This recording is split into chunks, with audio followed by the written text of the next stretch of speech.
Μαζί μας ο Μανώλης, βετεράνος των μεταμοσχεύσεων, μόλις στα 34 που μου ήρθε πέρυσι. Δείξτε εδώ πέρα λίγο, είχε κάνει ήδη 3 μεταμοσχεύσεις και το αποτέλεσμα ήταν αυτό. Φυσικά δεν του είπανε ποτέ να πάρει αγωγή για τα μαλλιά και φυσικά επειδή στο συγκεκριμένη κλινική, όπως όλοι πάντα, κάνουν μόνο με τεχνική FUE και ό,τι να είναι.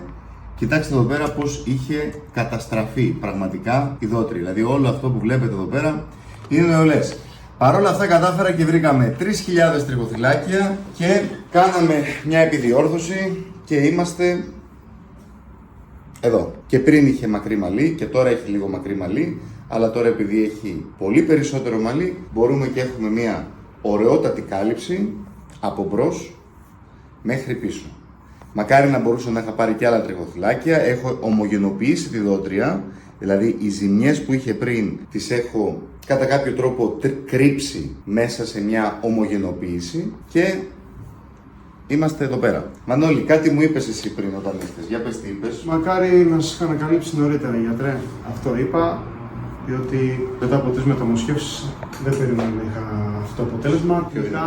Τελικά μαζί σας και μόνο είχα αυτό το αποτέλεσμα και είμαι πολύ ευχαριστημένος. Διάλεξε ποια χρυσή χτένα θέλεις. Θα πάρω αυτή που είναι πιο ιδιαίτερη. Λοιπόν, να αλλάξετε και άλλον άνθρωπο τη ζωή, γιατί πραγματικά είναι πολύ σημαντικό. Σε ευχαριστώ πάρα πολύ που το λες αυτό και χαίρομαι πάρα πολύ που το έχεις ζήσει και αυτό το πράγμα, γιατί μετά από 3 μεταμοσχεύσεις που έχεις κάνει στην ίδια κλινική, τι σε έκανε και πήγαινες ξανά και ξανά στο ίδιο?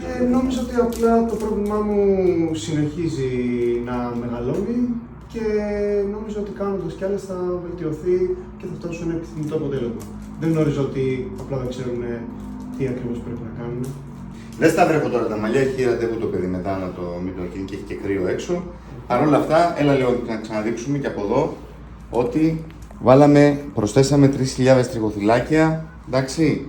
Το πυκνώσαμε, το κάναμε πιο φυσικό, δεν είναι αυτό το τρίγωνο. Είναι ένα σωστό hairline που καδράρει το πρόσωπο σωστά. Μια κανονική τρίχα προς το λεπτό θα τολμούσα να πω. Το περίμενες ότι έχεις αυτό το αποτέλεσμα? Για να είμαι ειλικρινής, όχι. Όχι. Όχι. Περίμενες χειρότερα? Περίμενα ότι δεν θα είναι τόσο καλό, με αποζημιώνει και με το παραπάνω. Να είστε καλά, ευχαριστώ πολύ, Ερμανέλη. Να είστε καλά. Εγώ σας ευχαριστώ.